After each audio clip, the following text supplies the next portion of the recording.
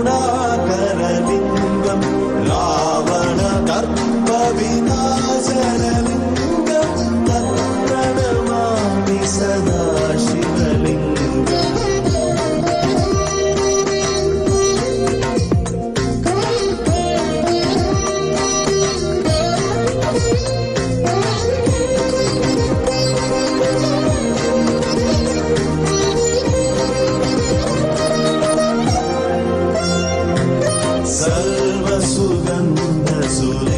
सर्वसुगन्धसुलेपितलिङ्गं बुद्धिविवर्धनकारणलिङ्गं सिद्धसुरासुरवन्दितलिङ्गं तत्प्रणमामि सदा शिवलिङ्गम्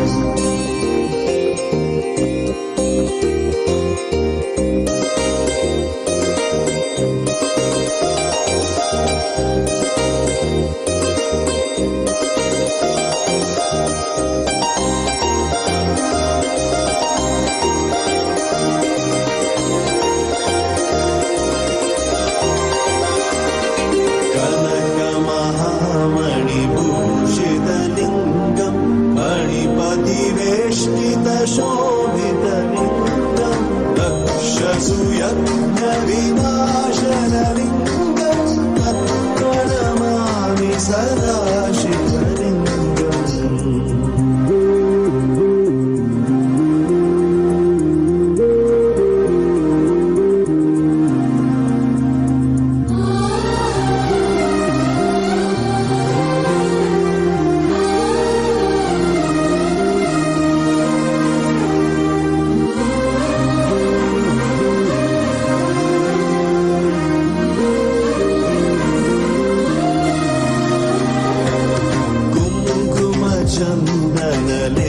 चन्दनलेपितलिङ्गं पङ्कजहारसुशोभितलिङ्गं सञ्चितपापविनाशनलिङ्गं तत्प्रणमामि सदा शिवलिङ्गम्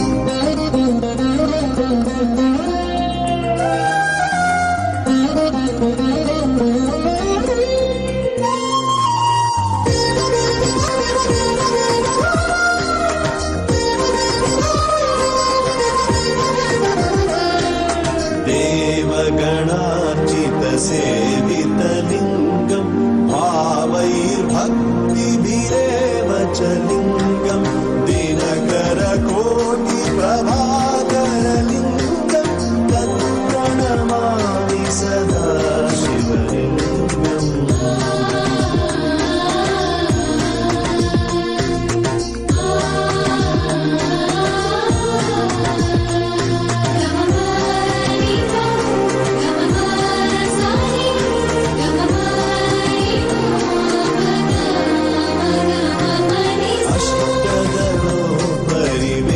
परिवेष्टितलिङ्गं सर्वसमुद्भवकारणलिङ्गम् अष्टदारिद्र्यविनाशनलिङ्गं तत्प्रणमामि सदा शिवलिङ्गम् ॐ नमः शिवाय ॐ नमः शिवाय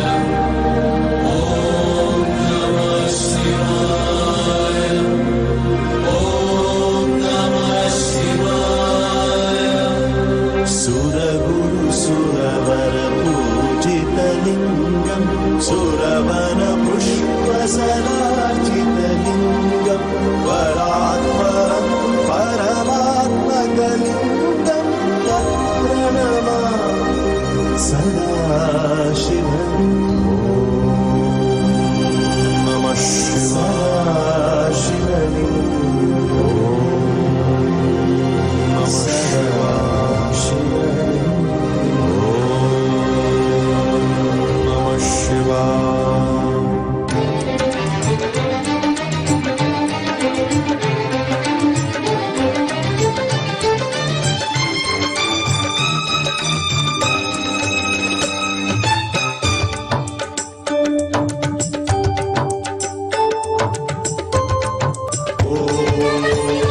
Namaha Shivaya, Shiva Namah Shivaya. Om Namah Shivaya. Shiva Namah Shivaya. சதா சிவ பிரம்மம் காட்டும் சதா சிவன் ரூபம் சராசரம் எல்லாம் உன் சரீர சம்பந்தம் சதா சிவ பிரம்மம் காட்டும் சதா சிவன் ரூபம் சராசரம் எல்லாம் உன் சரீர சம்பந்தம் சிவோகம் சிவம் என்றே நடமாடும் தெய்வீகம் கருணாகராகுந்தம் சரணாரம் என் சொந்தம் ஓம் நம சிவாய சிவ ஓம் நம சிவாய ஓம் நம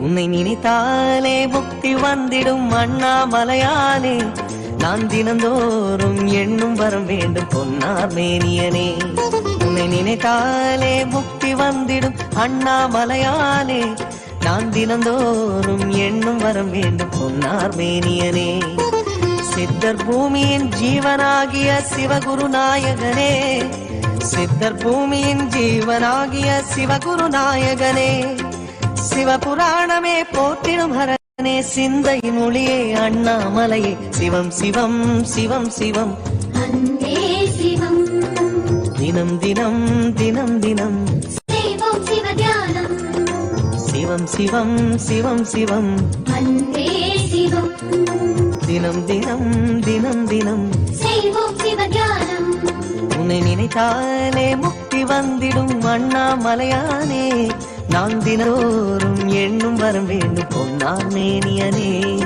பொன்னார் மேனியனே பொன்னார் மேனியனே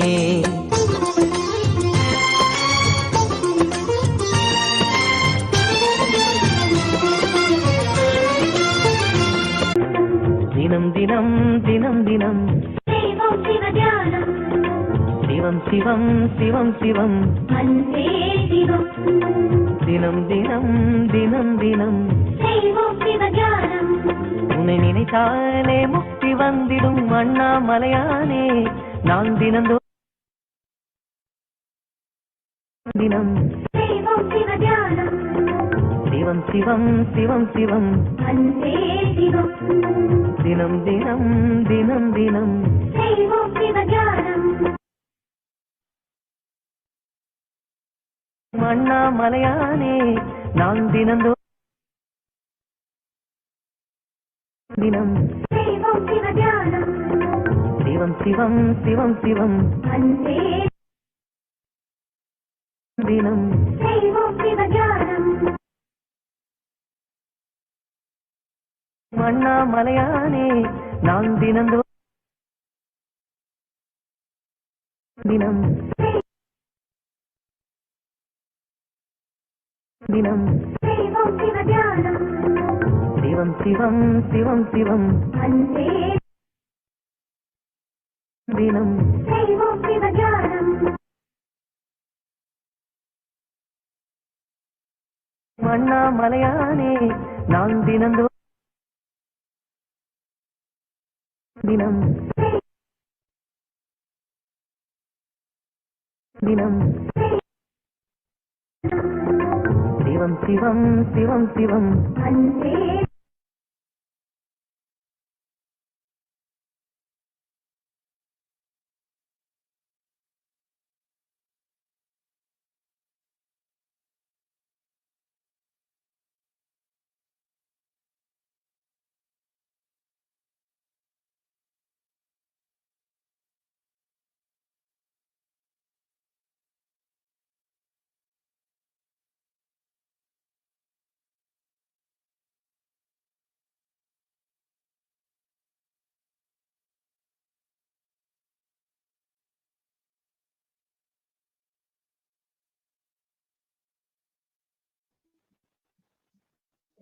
It's so powerful.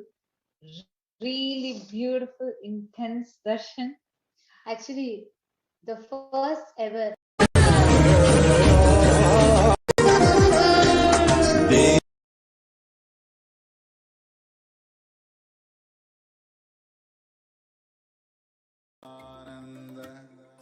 Paramashivoham. Om Nithyananda Paramashivoham. Om Nithyananda Paramashivoham. Om Nithyananda Paramashivoham. Nithyananda Paramashivoham. Om Nithyananda Paramashivoham. Om Nithyananda Paramashivoham. Om Nithyananda Paramashivoham. Om Nithyananda Paramashivoham. Om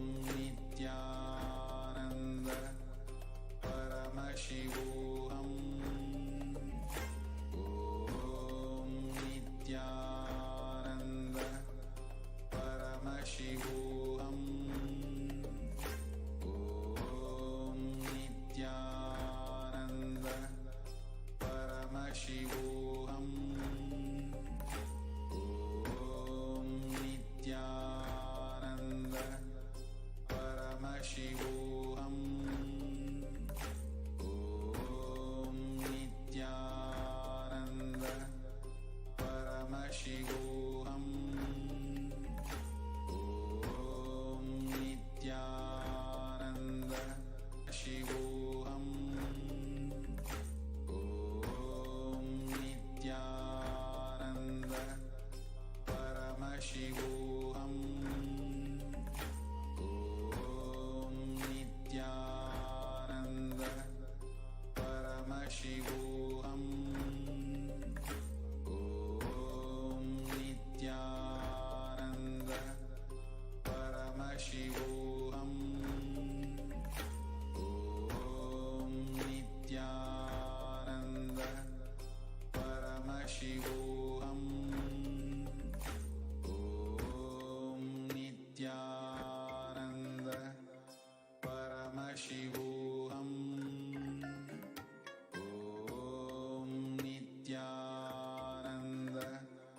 Paramashivoham. Om Nithyananda Paramashivoham. Om Nithyananda Paramashivoham. Om